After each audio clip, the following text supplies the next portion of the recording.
Hey everyone, welcome back to the channel. Welcome back to another cooking video. Chef Kenny here, back to give you another top tip. And today I'm going to be telling you exactly how you should be cutting up your garlic. So, of course, step 1, acquire garlic.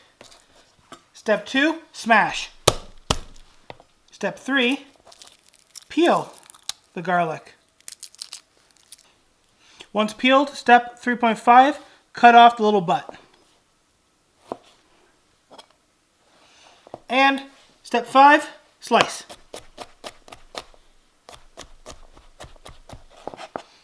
Now at this point you're probably thinking, is that not good enough? Can I just go ahead and slice my garlic? Well, here's where our little hack comes in. What you want to do is once you have it sliced kind of small like this, is you want to lay your knife down flat and you want to go ahead and start smushing your garlic. If you still have a couple big chunks, go ahead, give it a little bit of more of a cut down, but again, you want to keep your knife flat and simply go over the garlic and give it a crush. All the way like this, and essentially what we're doing is we're mincing our own garlic.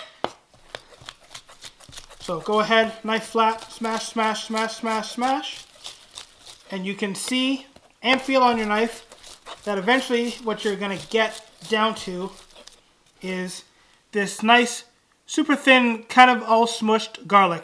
And the advantage of this is A, you have nice small garlic pieces that you can throw into whatever you're cooking, and B, you've smushed it so you're going to get all the garlic flavor out of all your garlic.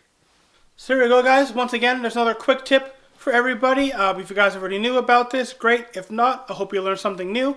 As always, if you enjoyed this video, please give it a big thumbs up, subscribe to the channel for more, go check out some more of the videos, and I'll see you all in the next one. Bye.